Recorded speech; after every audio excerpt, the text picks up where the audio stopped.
पहाड़ वो आपको परखते हैं, आपकी हदें देखते हैं। 13 अक्टूबर 1972 को एंडेस पहाड़ों ने फ्लाइट 571 में सवार यात्रियों के सामने अपनी सबसे क्रूर चुनौती रखी। उनका प्लेन, जो एक उरुग्वायन रग्बी टीम को ले जा रहा था, एक दूरस्थ बर्फीले गड्ढे में दुर्घटनाग्रस्त हो गया। फंसे हुए, घायल और बेरहम जंगल से घिरे उनके बचने की लड़ाई शुरू होने वाली थी। ये कहानी है इंसानी झिझिविषा की, हर मुश्किल के खिलाफ जीने की इच्छा शक्ति की। ये कहानी है फ्लाइट 571 की। जरा सोचो, आप चोटियों के ऊपर उड़ रहे हैं। बर्फ से ढकी चोटियों का नजारा मंत्रमुग्ध कर देने वाला है। इंजन की आवाज एक लगातार गूंज, फिर अचानक अफरा तफरी मच जाती है। तेज हवाओं से जूझता हुआ प्लेन हिंसक रूप से कांपने लगता है। ऐसा लगता है जैसे प्लेन किसी अदृश्य शक्ति से लड़ रहा हो। खिड़कियों के बाहर की दुनिया धुंधली हो जाती है और आपके गले में घबराहट बढ़ जाती है। आप अपने सीट बेल्ट को कसकर पकड़ लेते हैं। जैसे ही प्लेन पहाड़ से टकराता है, धातु बर्फ से टकराती है। एक जोरदार धमाका होता है, दुनिया पलट जाती है। शोर और गुस्से का कर्कश शोर, यात्री चीखते हैं, सब कुछ बिखर जाता है। फिर सन्नाटा। आप जिंदा हैं, लेकिन ये सन्नाटा डरावना है। लेकिन आप मुड़े हुए धातु और कड़ाके की ठंड के बुरे सपने में फंसे हुए हैं। चारों ओर बर्फ और मलबा है, घायलों और मरने वालों से घिरे हुए हैं। हर तरफ दर्द और पीड़ा है। एंडेस ने अपना दावा ठोक दिया था, लेकिन लड़ाई अभी खत्म नहीं हुई थी। अब असली संघर्ष शुरू होता है, जीवित रहने का संघर्ष। शुरुआती झटका एक भयानक वास्तविकता को रास्ता देता है। प्लेन का धड़, उनका एकमात्र आश्रय, एक क्षत विक्षत मलबे में तब्दील हो गया है। बाहर हवा पतली है, तापमान बेहद कम है। वे जिंदा हैं, हाँ, लेकिन कब तक? घायल दर्द से कराहते हैं। उनकी चीखें पतली पहाड़ी हवा में गूंजती हैं।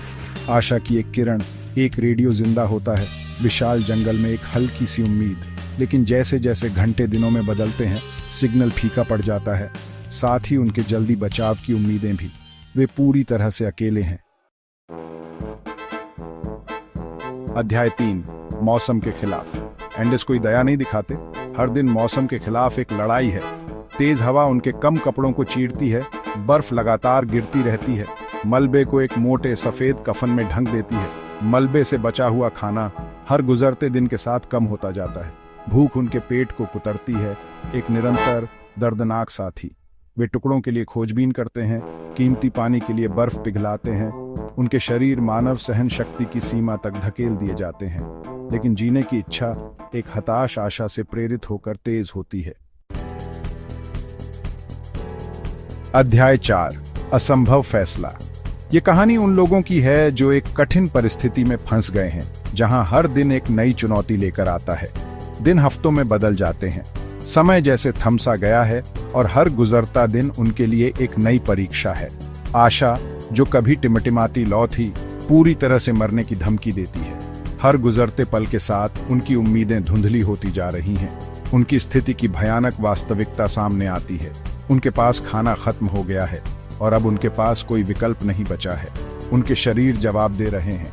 ठंड और भूख ने उन्हें कमजोर बना दिया है और अब वे अपने अस्तित्व के लिए संघर्ष कर रहे हैं।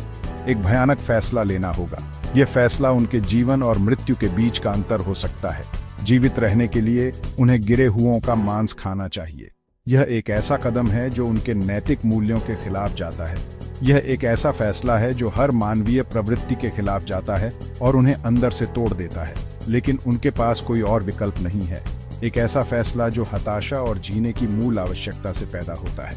यह उनके लिए एक कठिन परीक्षा है जो उनके धैर्य और साहस को परखती है, और इसलिए भारी मन और अटूट संकल्प के साथ वे इस कठिन निर्णय को स्वीकार करते हैं। ये उनके लिए एक नई शुरुआत है, एक नई उम्मीद की किरण। वे जीवित रहने के लिए वही करते हैं जो उन्हें करना चाहिए। यह एक ऐसा कदम है जो उन्हें जीवित रहने की शक्ति देता है और उन्हें एक नई दिशा में ले जाता है। अध्याय 5, मुक्ति। 72 दिन। यह कहानी है उन लोगों की जिन्होंने असंभव को संभव कर दिखाया। 72 दिन जब से वे जिस दुनिया को जानते थे, बर्फीले गड्ढे में गायब हो गई। हर दिशा में केवल बर्फ और बर्फ थी और कोई उम्मीद नहीं दिख रही थी। जब सारी आशा खो जाती है तो एक झलक मिलती है, एक किरण जो अंधेरे को चीरती है और उम्मीद की नई रोशनी लाती है।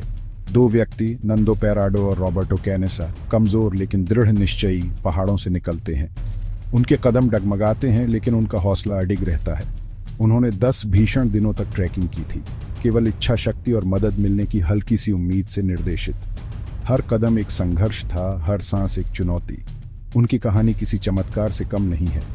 ये एक ऐसी कहानी है जो मानव आत्मा की असीम शक्ति और साहस को दर्शाती है।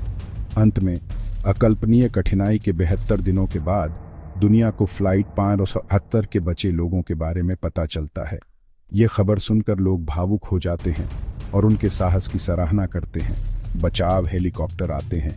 उनका आगमन एक ऐसी परीक्षा के अंत का संकेत देता है जिसने मानव सहन शक्ति की सीमाओं का परीक्षण किया। यह एक नई शुरुआत का प्रतीक है, एक नई जिंदगी का आगाज। फ्लाइट 578 की कहानी मानव आत्मा की ताकत का प्रमाण है। ये एक कठोर अनुस्मारक है कि अकल्पनीय विपत्ति के सामने भी आशा बनी रह सकती है।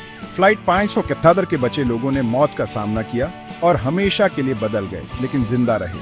उनकी कहानी आशा की किरण है, साहस, लचीलापन और जीवित रहने की इच्छा शक्ति का प्रमाण है। आपको जीवित रहने की इस अविश्वसनीय कहानी के बारे में क्या लगा? मुझे नीचे कमेंट्स में बताएं और बाधाओं के खिलाफ मानवीय लचीलेपन की और कहानियों के लिए लाइक और सब्सक्राइब करना न भूलें।